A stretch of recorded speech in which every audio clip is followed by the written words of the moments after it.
आज मैं आकांक्षा गुरु बहन आप लोगों को श्री वाल्मीकि रामायण का अयोध्या कांड का 99वां सर्ग सुनाती हूँ, जिसमें भरत का शत्रुघ्न आदि के साथ श्री राम के आश्रम पर जाना, उनकी पर्णशाला को देखना और रोते रोते उनके चरणों में गिर जाना, श्री राम का उन सबको हृदय से लगाना और मिलना है।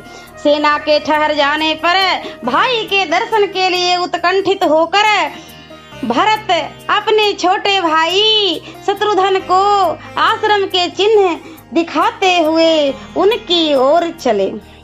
गुरु भक्त भरत महर्षि वशिष्ठ को यह संदेश देकर कि आप मेरी माताओं के साथ लेकर शीघ्र ही आइए, तुरंत आगे बढ़ गए। सुमंत भी शत्रुघ्न के समीप ही पीछे पीछे चल रहे थे।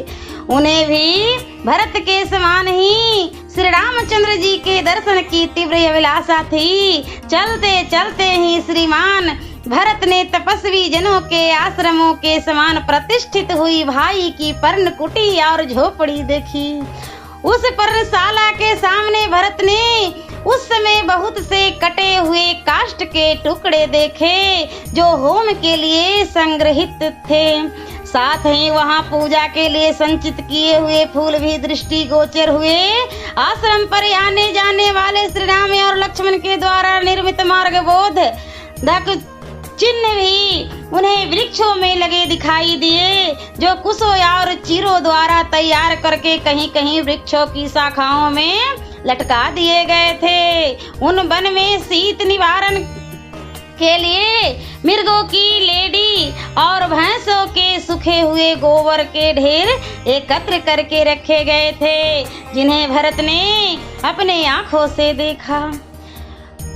उस समय चलते चलते ही परम कांतिवान महाबाहु भरत ने शत्रुघ्न तथा संपूर्ण मंत्रियों के अत्यंत प्रसन्न होकर कहा, जान पड़ता है कि महर्षि भारद्वाज ने जिस स्थान का पता बतलाया है वहां हम लोग आ गए हैं। मैं समझता हूँ मंदाकिनी नदी यहाँ से अधिक दूर नहीं है। वृक्षों में ऊंचे बंधे हुए ये चीर दिखाई दे रहे हैं, अथवा इस बेसमय जल आदि लाने के निमित्त बाहर जाने की इच्छा वाले लक्ष्मण जिसकी पहचान के लिए यह चिन्ह बनाया है, वह आश्रम को जाने वाला मार्ग यही तो हो सकता है।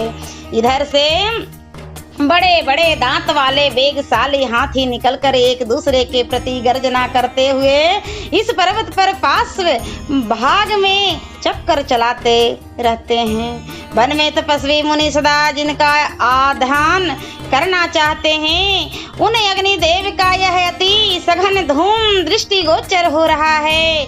यहाँ मैं गुरुजनों का सत्कार करने वाले पुरुष सिंह यार रघुनंदन का सदा आनंद मग्न रहने वाले महर्षि की भांति दर्शन करूंगा। तदंतर रघुकुल भूषण भरत दो ही घड़ी में मंदाकिनी के तट पर विराजमान चित्रकूट के पास जा पहुँचे और अपने साथ वाले लोगों से इस प्रकार बोले, हो मेरे ही कारण पुरुष सिंह महाराज श्री रामचंद्र इस निर्जन वन में आकर खुली पृथ्वी के ऊपर विरासन में बैठते हैं, अतः मेरे जन्म और जीवन को धिक्कार है। मेरे ही कारण महातेजस्वी लोकनाथ रघुनाथ भरी संकट में पड़कर समस्त कामनाओं का परित्याग करके वन में निवास करते हैं, इसलिए मैं सब लोगों द्वारा निंदित हूँ, अतः मेरे जन्म को धिक्कार है। आज मैं श्री राम को प्रसन्न करने के लिए उनके चरणों में गिर जाऊंगा, सीता और लक्ष्मण के भी पैरों पड़ूंगा। इस तरह विलाप करते हुए दशरथ कुमार भरत ने उस वन में एक बड़ी पर्णशाला देखी, जो परम पवित्र और मनोरम थी। वह साल ताल और अश्वकर्ण नामक वृक्षों के बहुत से पत्तों द्वारा छाई हुई थी।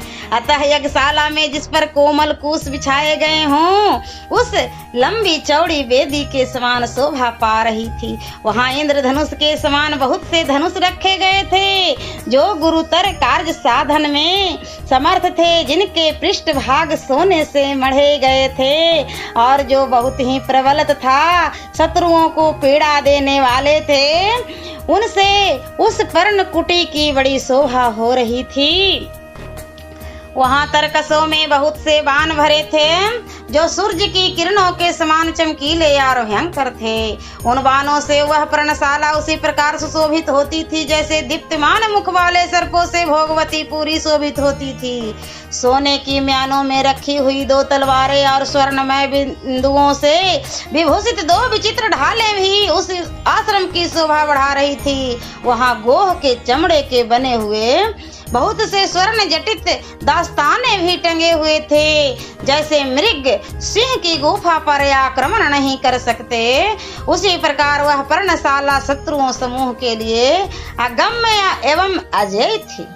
श्री राम के उस निवास स्थान में भरत ने एक पवित्र एवं विशाल वेदी भी देखी जो ईशान कोण की ओर कुछ नीची थी। उस पर अग्नि प्रज्वलित हो रही थी। पर्णशाला की ओर थोड़ी देर तक देखकर भरत ने कुटिया में बैठे हुए अपने पूजनीय भ्राता श्री राम को देखा जो सिर पर जटा मंडल धारण किए हुए थे। उन्होंने अपने अंगों में कृष्ण मृग चर्म तथा चीर एवं बल कल वस्त्र धारण कर रखे थे। भरत को दिखाई दिया कि श्री राम पास ही बैठे हैं और प्रज्वलित अग्नि के समान अपनी दिव्य प्रभा फैला रहे हैं।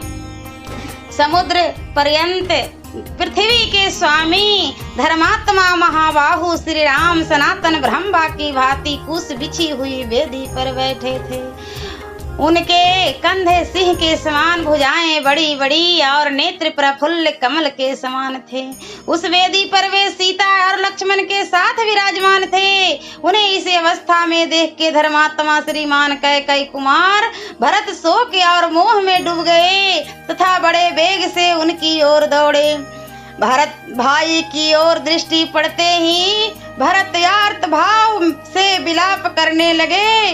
वे अपने शोक के आवेग को धैर्य से रोक न सके और आंसू बहाते हुए गदगद वाणी में बोले, हाय जो राजसभा में बैठकर प्रजा और मंत्री वर्ग के द्वारा सेवा और सम्मान पाने के योग्य हैं, वे ही ए मेरे बड़े भ्राता श्री राम यहाँ जंगली पशुओं से घिरे हुए बैठे हैं।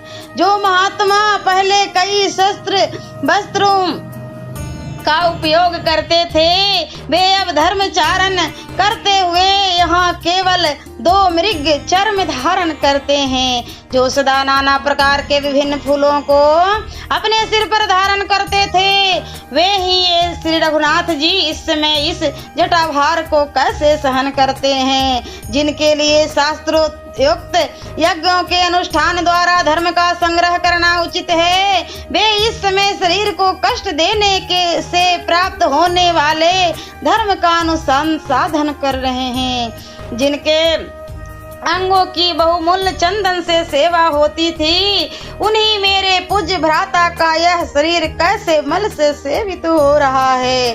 हाय जो सर्वथा सुख भोगने के योग्य है, वे श्री राम मेरे ही कारण ऐसे दुख में पड़ गए हैं। ओह मैं कितना क्रूर हूँ, मेरे इस लोक निंदित जीवन को धिक्कार है। इस प्रकार विलाप करते करते भरत अत्यंत दुखी हो गए।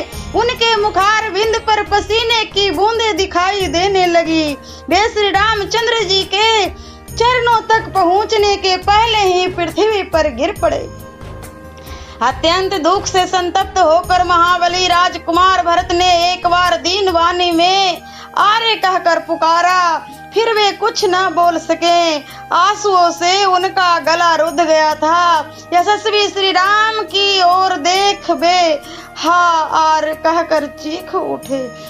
इससे आगे उनसे कुछ बोला ना जा सका। फिर शत्रुघ्न ने भी रोते रोते श्री राम के चरणों में प्रणाम किया। श्री राम ने उन दोनों को उठाकर छाती से लगा लिया। वे फिर भी नेत्रों की आंसुओं की धारा बहाने लगे। तत्पश्चात श्री राजकुमार श्री राम तथा लक्ष्मण उन वन में सुमंत और निषाद राजगुह से मिले, मानो आकाश में सूर्य और चंद्रमा शुक्र और बृहस्पति से मिल रहे हो। युद्धपति गजराज पर बैठकर यात्रा करने योग उन चारों राजकुमारों को उस विशाल वन में आया देख समस्त वनवासी हर्ष छोड़कर शोक के आंसू बहाने लगे। सियावरे रामचंद्र की जय। मजा आ रहा है ना भक्तों, खूब मन लगाकर सुनिए क्योंकि इसमें पैसा रुपया कुछ नहीं लग रहा है। कहा गया है भजन में, अरे लूट ले ली लूट ले ली लूट ले ली रे बिना पैसा के राम नाम, लूट ले ली रे बिना पैसा के राम नाम। तो लूट लीजिए खूब आनंद के साथ। और अगले वीडियो में मैं अयोध्या कांड का 100वां सर्ग सुनाती हूँ।